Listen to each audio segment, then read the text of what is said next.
सहाबा कहते हैं कि हुजूर एक शख्स के पास से गुजरे जो गिड़गिड़ा के दुआ मांग रहा था। मतलब कुछ लोग दुआ मांगते हैं तो दुआ में उनके लफ्ज होते हैं लेकिन उनकी कैफियत नहीं शामिल होती। तो सहाबा कहते हैं वो गिड़गिड़ा के दुआ मांग रहा था, वो महव था दुआ के अंदर, बड़ी देर से या रब या रब या रब पुकार रहा था। तो महबूब ने फरमाया जी जितनी मर्जी भी दुआ मांगे अल्लाह इसकी कबूल नहीं करेगा। आंसू शामिल है दुआ में, हाथ उसने उठाए हुए हैं, मांग भी उस करीम से रहा कि जो किसी को भी खाली नहीं लौटाता, लेकिन वो दुआ मांग रहा है। हुजूर फरमाते हैं जितनी मर्जी दुआ मांगे इसकी मकबूल नहीं होगी। ये कह भी उसने दिया इसकी जुबान से हमेशा हक और सच ही निकलता है। तो महबूब पाक सल्लल्लाहु अलैहि वसल्लम के सहाबा ने फौरन सवाल किया कि या रसूल अल्लाह सल्लल्लाहु तआला अलैहि वसल्लम हुजूर वजह क्या है, क्या सबब है कि ये दुआ मांगेगा तो अल्लाह कबूल नहीं करेगा, हालांकि रब सबकी सुनता है। तो हुजूर ने फरमाया मत अमहु हराम मशरबहु हराम मलबसहु हराम, जो ये खा के आया है वो भी हराम पैसों, जो पी के आया है वो भी हराम पैसों, लिबास पहना है वो भी हराम पैसों। चूंकि रिस्क का मामला साफ सुथरा नहीं, लिहाजा इसकी दुआएं कबूल नहीं हो सकती। याद रखें तरीकत के अंदर, मार्फत के अंदर, हमारे तो सूफिया यहाँ तक कहते हैं जैसा कि सरकार दो आलम सल्लल्लाहु अलैहि वसल्लम ने फरमाया ना, इसका खाना पीना उठना बैठना वो चीजें अगर जो इस्तेमाल करता है वो हलाल की होती तो दुआएं भी कबूल होती। तो सूफिया तो यहाँ तक कहते हैं हज़रत बायज़ीद बुस्तामी रहमतुल्लाह अलैह के एक लुकमा हराम का जो बंदा खाए उसकी तो 40 दिन इबादत कबूल, नफल कैसे कबूल हो? जब तक हमारा लेन देन का मसला, रिस्क का मसला, इसमें सफाई नहीं होती,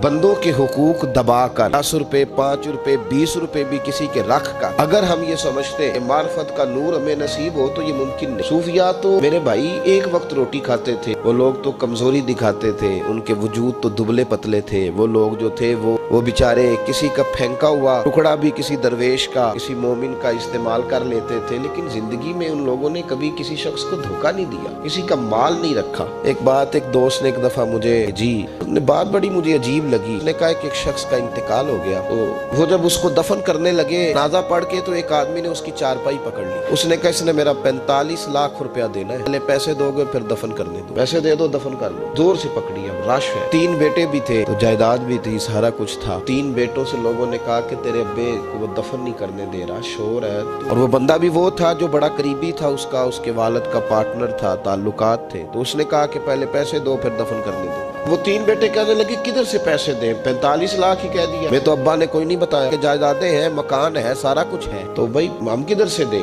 चलो 2-4 लाख की ठीक है, वो थोड़ा सा करे नरम रवैये को तो हम करते हैं, शोर तो है, लेकिन इधर से दे 45 लाख। जब बात बहुत तेज हो गई, शोर हो गया, वो इंसान मजनू बन के उसने चारपाई थामी हुई है, कहता नहीं पहले पैसे दोगे फिर दफन करने दूंगा। 3 बेटे थे तो एक बेटी भी थी। बेटी को घर में पैगाम गया कि तेरे अब्बा को दफन नहीं होने देते, सारा जेवर उतार के भेज दिया। उसने कहा चचा से कहो मेरे अब्बा के उससे जिसने कर्जा लेना है कि ये रख ले और मैं थोड़े थोड़े करके पैसे लौटा देती हूँ, मेरे बाप को मरने के बाद यूं रुसवा न करे, उसको दफन तो होने दे, मैं एक पाई दे दूंगी, मेरा वादा रहा। तो वो बेटी ने 8-10 लाख का जेवर भेज दिया तो वो कर्जा लेने वाला शोर करने लगा। उसने कहा ओ मुझे पता चल गया, मुझे माफ कर दो सारे और इसे दफना दो। कहा क्या हुआ? तो वो कहने लगा मैंने इससे 45 लाख लेना नहीं था, मैंने देना था। तो मैं गौर कर रहा था कि अगर तो मैंने ऐलान कर दिया ना कि 45 लाख मैंने देना है तो 110 निकल आएंगे वारस, मुझे भी दो मुझे भी दो। तो मैंने ये रवैया इसलिए इख्तियार किया है कि मैं देखो इसका असल वारस है कौन। असल वारस वो बेटी है जिसने अपने कानों से बुंदे भी उतार के भेज दिए और जिसने अपने वो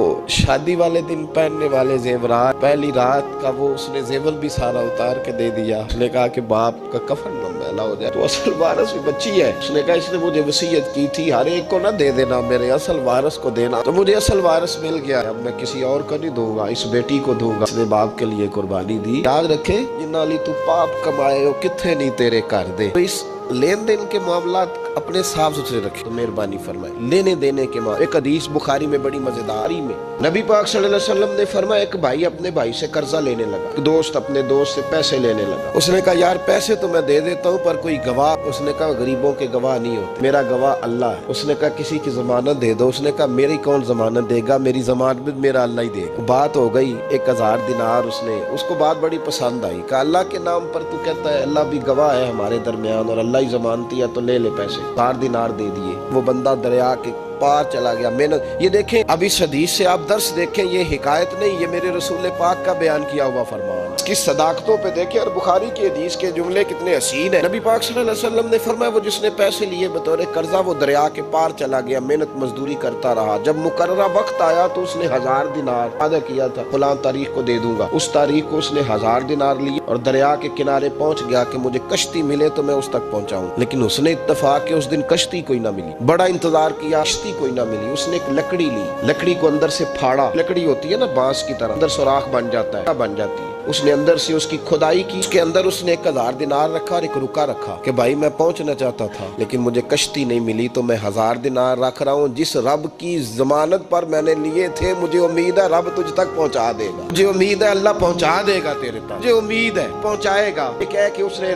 उसको बंद किया किसी कपड़े के साथ और बंद करके दरिया में डाल दिया। अब वो इंतजार करने लगा, वो जो शख्स था वो भी किनारे आया कि आज उसका वादा है, उसने आना है। लेने वाले को टेंशन होती है तो मेरे ख्याल है लेने वाले को भी बहुत ज्यादा ही होती है। आज लेने वो आ गया किनारे पे, पैसे आने, लेकिन कोई शय ना आई। एक लकड़ी बहती हुई आई, उसने उठाई लकड़ी का, चलो पैसे नहीं मिले तो ईंधन तो मिला है ना, घर जाके लकड़ी जला के रोटी तो पकाएंगे। तो लकड़ी उठा के घर लाया, घर ला के जब उसको छीला, तोड़ने लगा कि टुकड़े करके इससे आग जलाता हूँ, उसने खोली तो अंदर से रुक्का भी निकल आया और 1000 दिनार भी निकल आया। रब करीम का अंदाज देखो कि दरिया कितना चौड़ा होता है और जो कागज होता है वो पिघल जाता है दरिया के अंदर, लफ्ज मिट जाते हैं। हर चीज को बाहिफाजत मेरे रब करीम ने पहुंचा दिया। उसने जब उसको खोला ना 1000 दिनार भी निकल आया, कर्रा वक्त पे उसे पैसे भी मिल गए, वो बड़ा राजी हुआ। अब ये बंदा आया कुछ दिनों के बाद दोबारा 1000 दिनार का और बंदोबस्त करके लाया, तो नहीं उस तक पहुंचे कि कहीं गुम हो गए। 1000 दिनार का और बंदोबस्त करके लाया। मासूम आमना हबीबे किबरिया